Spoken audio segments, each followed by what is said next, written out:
এই তো বন্ধ হয়ে যায়, আমাদেরকে সুচার্জ করা ছাড়া কোনো রাস্তা নেই। কিছু দেয়নি, হঠাৎ এসে নোটিশ দিয়ে দিয়েছে। আমাদের মৃত্যু ছাড়া কোনো রাস্তা নাই। আমরা জোরহাত করে বলছি কিছু করে। এই মুহূর্তে সব থেকে বড় খবর পূর্ব বর্ধমান স্টেশন চত্বর থেকে। স্টেশনের ৮ নম্বর প্ল্যাটফর্মের বাইরে দীর্ঘদিন ধরে গড়ে ওঠা দখলদার দোকানগুলিকে সরাতে বড় পদক্ষেপ নিল রেল কর্তৃপক্ষ। রেলের পক্ষ থেকে ওই সমস্ত দোকানে ভেঙে দেওয়ার নোটিশ লাগানো হয়েছে। জানা গিয়েছে আগামী ২৪ ঘন্টার মধ্যে উচ্ছেদ অভিযান চালানো হতে পারে। আর এই নোটিশ ঘিরেই মাথায় হাত পড়েছে ব্যবসায়ীদের। দোকানদারদের বক্তব্য, তারা গরিব মানুষ, দিন আনে দিন খায়, তাই কারণে কোনো রকমের সংসার চালান তারা। হঠাৎ করে দোকান ভেঙে দিলে পরিবার নিয়ে কোথায় যাবেন, কিভাবে সংসার চলবে তাদের, সেই চিন্তায় এখন কার্যত দিশেহারা তারা।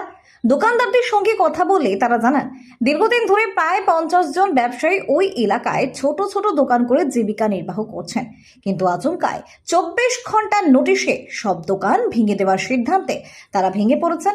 এখন কি করবেন, কোথায় যাবেন, কিছুই বুঝে উঠতে পারছেন না বলে জানান তারা।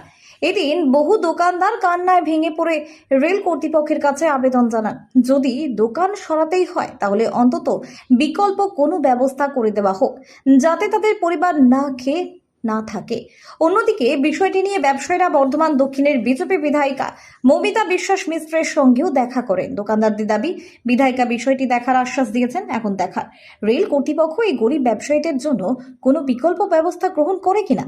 আসুন শুনে নেওয়া যাক দোকানদাররা ঠিক কি জানালেন। পূর্ব বর্ধমান থেকে আলী মিরাজের রিপোর্ট, মাটির মানুষ ডিজিটাল নিউজ।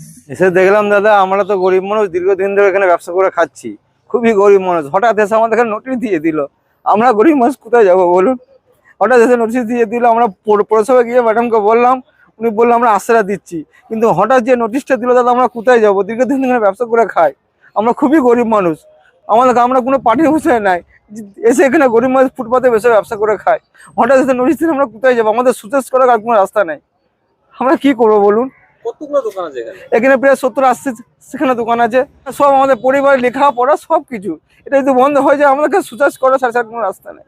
বিকল্প ব্যবস্থা কি দিয়েছে? কিচ্ছু দেয়নি, হঠাৎ এসে নোটিশ দিয়ে দিয়েছে। আমাদের মৃত্যু ছাড়া কোনো রাস্তা নাই। আমরা জোরহাত করে বলছি কিছু করে, হঠাৎ এসে নোটিশ দিলে আমরা কি করবো বলুন, কোথায় যাবো? আমরা গরিব মানুষ, দুটো ডাল ভাত করে খাই, আমাদের কোনো বিকল্প আর কোনো রাস্তা তো আমাদের নেই। এই দুটো ডাল ভাত করে খাই, আমরা কোথায় যাবো বলুন।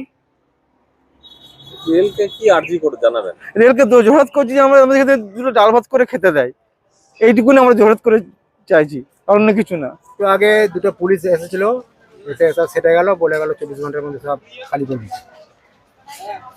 এখন আপনারা কি করবেন? এখন আমাদের দোকানদাররা সব একত্রিত হয়ে একটা চিন্তা ভাবনা করে সিদ্ধান্ত নেব।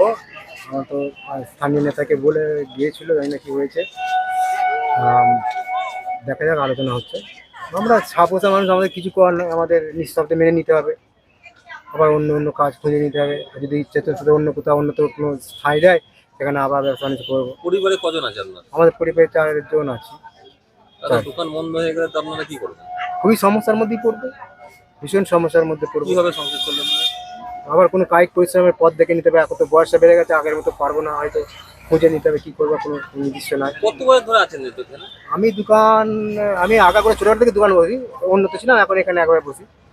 তা আমার ছোটবেলা থেকে দোকানদারি করছি। আপনার বয়স কত? আমার বয়স 50 পার। প্রায় 30 বছর ধরে দোকান করছেন? হ্যাঁ, তা তো হবেই। আমি তো রাখতে বলছি, রাখবো, আমরা খাবো কিনা হলে। আমার মাসে 600 টাকা ওষুধের দাম, আমি কোথায় পাবো? বুড়ো আজকে আমাকে 60 বছর বয়সে কে কাজে নেবে? কে কাজে নেবে আমাকে তোমরাই বলো। কতদিন ধরে দোকান করছেন এখানে? অনেকদিন ধরে করছি, অনেকদিন করছি। তাহলে তো আপনার দোকান ভেঙে দিয়ে কিভাবে রোজগার করবেন আপনারা? কি করবো তোমরা ভালো বিচার করে বলো, আমি খাবো কি? আর আমার মাসে 3000 টাকা ওষুধ, আমার কে কাজে নেবে 60 বছর বয়সে? কেউ তো কাজে নেবে না আমাকে আর। না, কিচ্ছু নয়, আমরা এটাকেই সব এটাই শেষ, এটাই শুরু আমাদের। এই তো ভোট দিলাম, এই নেতাকে চিনতে পারলাম না, কোনো নেতাকে তো চিনলাম না, নেতাকে বলবো কোথায়?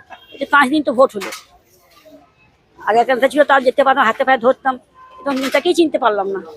দেখা গেল 24 ঘন্টা নোটিশ দিয়েছে, 24 ঘন্টার মধ্যে খালি করতে বলেছে। কি খালি করবো 24 ঘন্টা ধরে? 24 ঘন্টা কি করে খালি করবো? আজকে আমরা দোকান খুলেছি, এই ভোট গণনার পর থেকে আজকে দোকান খুললাম, তাও নিজের গায়ের জোরে। যা করে করুক, যা মারে মারুক, ধরুক, যা করবে, আজকে দোকান খুলবে। আমাদের পয়সা করে কিছুই নাই হাতে, আর কিচ্ছু নাই। কে বন্ধ করেছিল দোকান আপনাদের এগুলো? ভোট গণনা হলো, দেখুন ঝগড়াঝাঁটি হবে, এতে কি করবে না করবে, বিজেপি জিতে গেল, তৃণমূল হেরে গেল, আমরা তাকে ওই ছিলাম, এখন এই হয়ে গেলাম। এখন যেখানে দল ভারী আমরা সেই ভারী। নাম কানন সাহা। দেখলেন সেখানে? আজকে হঠাৎ করে দেখলাম আমাদের দোকানের নোটিশ আছে, 24 ঘন্টার মধ্যে বলছে দোকান সরাতে। আমরা কি করব? আমরা কিছু এখানে বুঝে যাচ্ছে না কি করব। আমরা কি করব? আজকে ভোট থেকে 12 দিন, মিনিমাম 12 দিন আমাদের দোকান বন্ধ। এমনি তো আমাদের জ্বালা উপর থেকে কিছু লোক এসে আমাদের দোকান বলছে বন্ধ করো, তো আমরা যাব কোথায়? আমাদের সংসার আছে, আমাদের মা বাপ আছে, তাদেরকে খাওয়াতে হবে। তার জন্য জোর হাত করছি, আমাদের একটা দোকান এখানে সবারই দোকানের ব্যবস্থা করে দিন।